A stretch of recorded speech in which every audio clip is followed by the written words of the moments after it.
Hello, हाय, नमस्कार. सर्वांना श्री स्वामी समर्थ. कसे आहात? सर्व सर्व मजेतच असणार.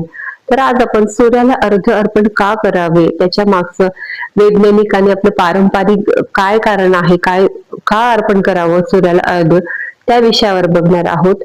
तर चला आपण सुरुवात करूया. तर कोट्यावधी लोक करतात, लाखो लोक सूर्याला जल अर्पण करत असतात. लाखो जण विसरतात, पण फळ मात्र काही मोजकेच मिळवतात.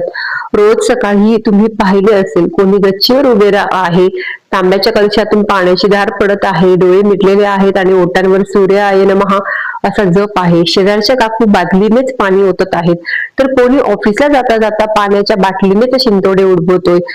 सर्वांचा भाव एकच, सूर्यदेवाला नमन. पण प्रत्येकाला मिळणारे परिणाम वेगळे का? कारण सूर्याला जल अर्पण करणे ही केवळ परंपरा नाही, तर ते एक विज्ञान आहे.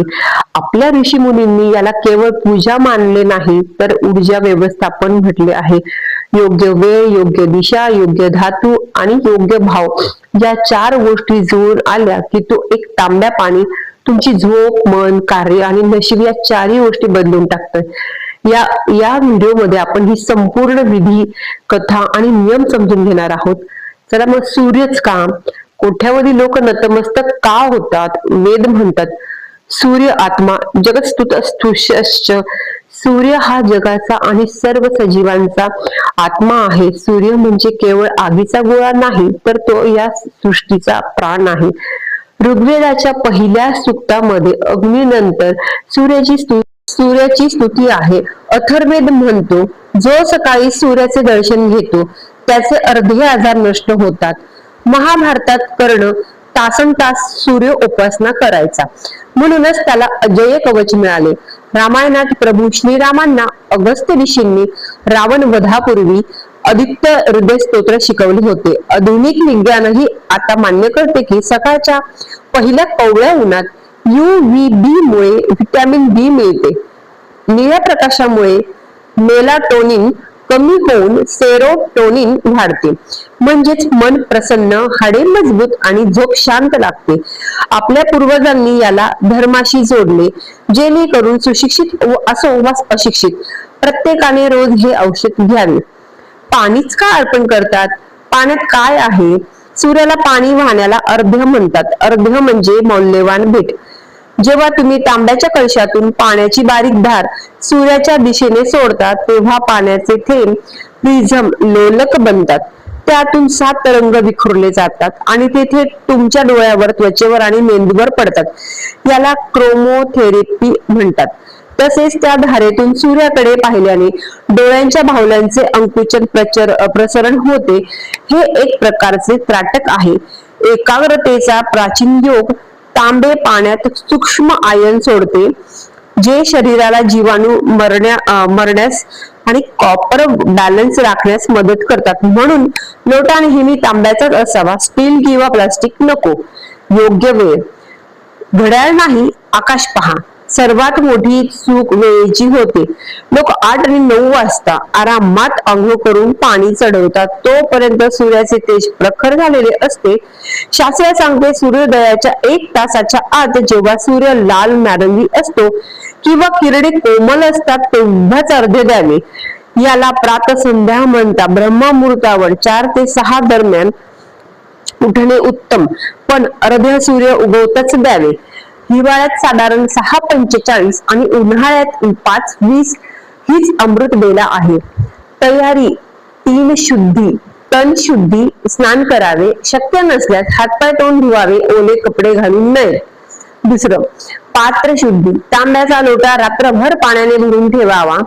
सकाळी तेच पाणी वापरावे. लोट्यात अक्षता, कुंकू आणि लाल फुले, जास्वंद किंवा कण्हेर टाकले तरी चालतील. दूध किंवा मध अर्ध्यात टाकू नका, ते तर्पणासाठी असते, म्हणून दूध आणि मध अजिबात टाकू नका. मन शुद्धी: पूर्वेकडे तोंड करून उभे राहा. पायतान काढा. आजचा दिवस प्रकाशमय हो हा एकच संकल्प मनात ठेवा. योग्य विधीचे 7 टप्पे आता आपण पाहूया. दोन्ही हातांनी लोटा नाभीजवळ पकडा. सूर्याकडे पहा.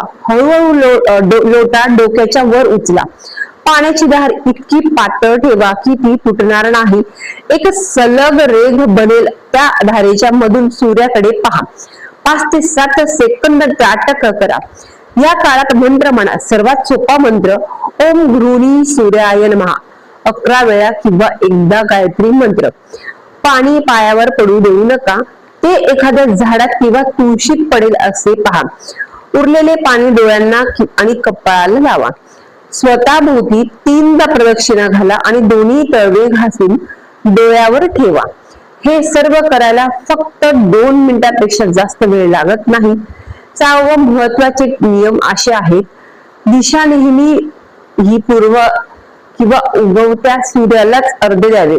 मावळत्याला अर्धे देऊ नये. उंची लोटा छातीपेक्षा वर धरावा, जेणेकरून धार तुमच्या आज्ञाचक्रासमोरून जाईल. वस्त्र लाल, भगवे किंवा पांढरे सुती कपडे उत्तम. काळे कपडे टाळा. नियमितता सलग 21 दिवस हे काम तुमच्या शरीराचे बायोलॉजिकल क्लॉक सेट होईल. सामान्य चुका प्लास्टिकच्या बाटलीने पाणी देणे ऊर्जा मिळत नाही. सूर्याकडे पाठ करून जल अर्पण करणे हा अपमान मानला जातो. सूर्याचा पाणी नालीत वाहून जाणे ऊर्जा व्यर्थ जाते. छोटी कथा आहे कर्णाची. सका महाभारतात कर्णाला सूतपुत्र हिनवले जायचे.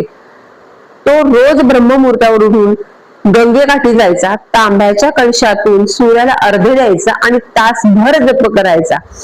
जेव्हा इंद्र त्याचे कवच कुंडल मागण्यासाठी आले तेव्हा कर्णाने नकार दिला नाही. तो म्हणाला, सूर्याने मला रोज तेज दिले आहे. मी रिकाम्या हाताने कोणाला परत कसे पाठवू. जोपर्यंत सूर्य आकाशात होता तोपर्यंत कर्णाला कोणीही हरवू शकले नाही. ही कथा आपल्याला देण्याची शक्ती शिकवते. 9. 21 दिवसाचा प्रयोग स्वतःबद्दल अनुभवा.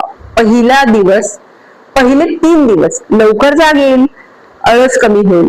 7वा दिवस डोळ्यात चमक आणि त्वचा स्वच्छ दिसेल. 14वा दिवस निर्णय क्षमता वाढेल, राग कमी होईल. 21वा दिवस लोक म्हणतील चेहऱ्यावर तेज आले आहे. हे चमत्कार नाही तर तुमचे हार्मोन्स रिसेट झाल्याचा परिणाम आहे. अंतिम प्रार्थना सूर्याला जल अर्पण करणे ही पूजा नाही तर ही एक कृतज्ञता आहे. तो न मागता रोज उगवतो, वीज बिल न आकारता प्रकाश देतो. आपण फक्त 1 तांब्या पाणी परत करतो. उद्यापासून अलार्मच्या 10 मिनिटं आधी उठा. तांब्याचा लोटा भरा आणि त्या पहिल्या किरणाला पाण्याच्या धारेत पहा. मनात म्हणा, हे सविता माझ्या जीवनातील अंधकार दूर कर. ही छोटीशी सवय तुम्हाला गर्दीपेक्षा वेगळे करेल. कारण यश मोठ्या उडीने नाही तर रोजच्या सूर्योदयाने मिळते. ओम सूर्याय नमः. ओम सूर्यदेवाय नमः. जर तुम्हाला आजचा व्हिडिओ आवडला असेल तर लाईक करा. चॅनलवर नवीन असेल तर सबस्क्राईब करा आणि तुमच्या मित्रपरिवारासोबत हा व्हिडिओ नक्की शेअर करा. याच्याने सगळ्यांना आपल्या व्हिडिओ बद्दल पण कळेल आणि ही छान अशी माहिती दिलेली आहे ही पण समजेल. असे छान छान नवनवीन कथासाठी व्हिडिओसाठी आपल्या चॅनलला सबस्क्राईब करून ठेवा. भेटूयात तोपर्यंत बाय बाय.